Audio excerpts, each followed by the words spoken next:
Penjelasan berikutnya tentang siklus menstruasi. Apa itu siklus menstruasi? Ya, secara normal siklus menstruasi adalah merupakan suatu proses yang secara siklus atau siklik berulang terus-menerus seperti itu. Jadi rangkaian peristiwa yang secara kompleks saling mempengaruhi dan terjadi secara simultan di endometrium, kemudian kelenjar hipotalamus, hipofisis, dan ovarium.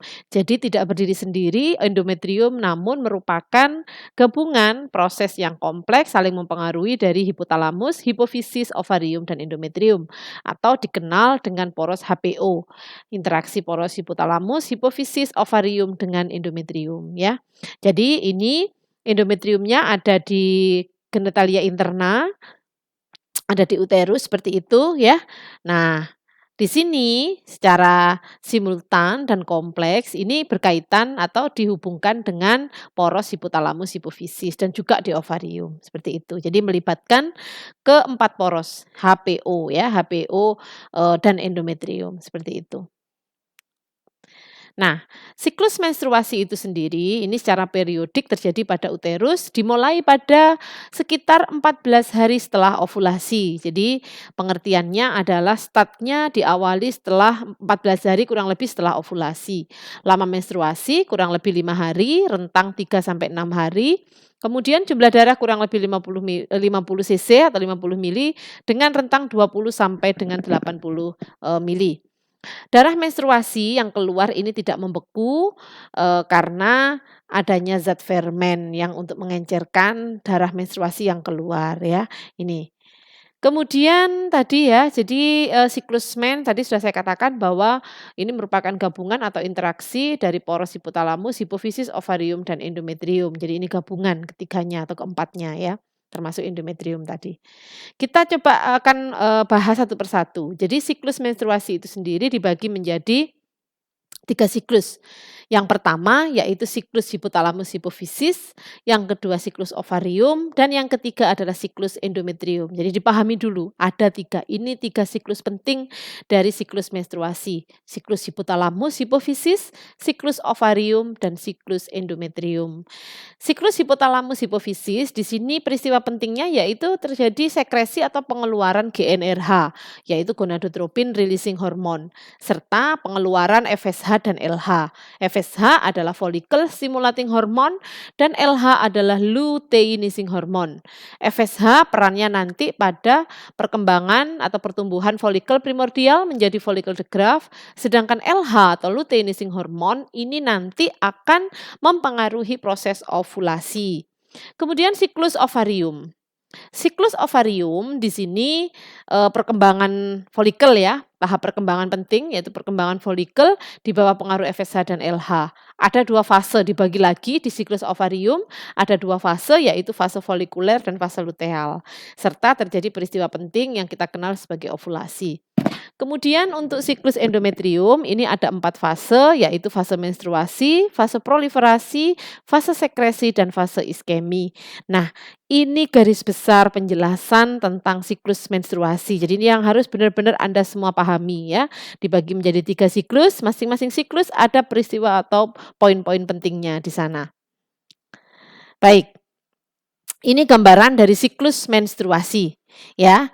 Anda amati dulu bagaimana, terlihat membingungkan ya? Nah, tidak sebenarnya ya, karena nanti pasti Anda akan bisa menjelaskan ini. Ini gambar ini untuk membantu memahamkan ya, memahami, bagian-bagian dari poros-poros tadi. Nanti akan saya jelaskan, satu persatu akan saya jelaskan ya. Nah, kita lihat dulu ya, ini gambarnya. Jadi ini adalah, gambar otak ya, gambar kepala manusia, di dalamnya ada hipotalamus, hipofisis, ini. Jadi ini hipotalamus, kemudian ini adalah hipofisis. Hipofisis yang paling berperan dalam hal ini yaitu hipofisis anterior. Kemudian saya orientasikan dulu ya.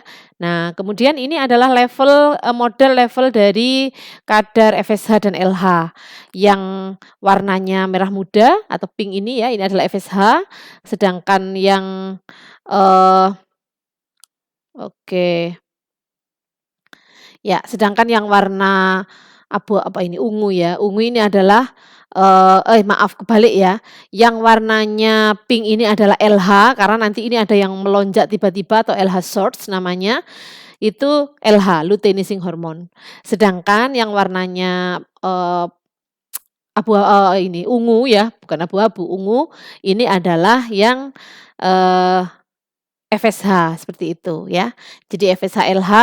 Nah, kemudian ini adalah model dari penjelasan dari, tahapan yang terjadi di ini. Apa ini? Ya betul, ovarium ya. Nah, tahapan yang terjadi di ovarium. Kemudian ini adalah level hormon E dan P. Nah, ini adalah estrogen, sudah ada keterangannya. Yang ini adalah progesteron, jadi level hormonnya. Garis panah ke bawah itu tandanya berarti mempengaruhi.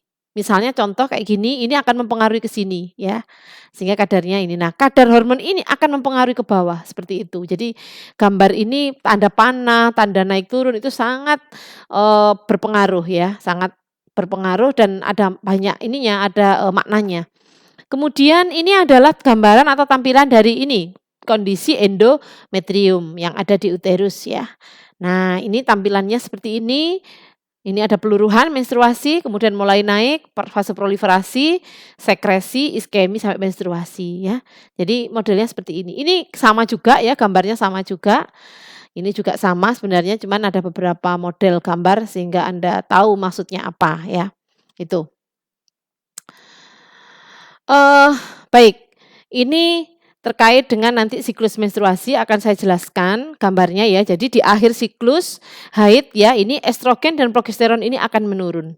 Estrogen dan progesteron yang menurun akan mempengaruhi hipotalamus, memberikan umpan balik negatif ya. Jadi ada umpan balik negatif kepada hipotalamus akibat rendahnya kadar E dan P. Nah, hipotalamus ini akan selanjutnya mensekresikan GnRH atau gonadotropin releasing hormone. GnRH ini akan selanjutnya akan mempengaruhi atau menstimulasi hipofisis anterior sehingga hipofisis anterior akan mensekresikan FSH dan LH. FSH ini nanti akan mempengaruhi primordial follicle atau follicle primordial menjadi follicle de Graaff. Follicle de Graaff yang ada di mana? Betul, ada di ovarium. Ini akan mengeluarkan estrogen. Estrogen akan mempengaruhi endometrium dalam fase proliferasi. Sedangkan LH atau luteinizing hormone ini akan mempengaruhi follicle de Graaff pecah ya, untuk pecah sehingga keluarlah ovum, terjadi ovulasi. Ovulasi, selongsong yang ditinggalkan akan berubah menjadi korpus luteum, di mana korpus luteum ini akan mensekresikan hormon progesteron. Hormon progesteron akan mempengaruhi endometrium dalam fase sekresi. Endometrium dalam fase sekresi ada dua kemungkinan, ada terjadi pembuahan atau fertilisasi dan tidak terjadi pembuahan. Apabila terjadi pembuahan, maka korpus luteum itu akan dipertahankan menjadi korpus luteum graviditatum, yang mana nantinya faal akan diambil alih oleh plasenta pada usia 16 minggu. Sedangkan bila tidak terjadi pembuahan, maka korpus luteum akan berdegenerasi, mengisut menjadi korpus albikan yang berwarna putih dan akan menyebabkan E dan P ini akan menurun sehingga menyebabkan endometrium dalam fase iskemi terjadilah menstruasi. Seperti itu. Gambaran secara umumnya ya. Nanti akan saya breakdown kembali satu persatu penjelasan tentang masing-masing siklus tadi, mulai siklus hipotalamus hipofisis, siklus ovarium dan siklus endometrium. Terima kasih.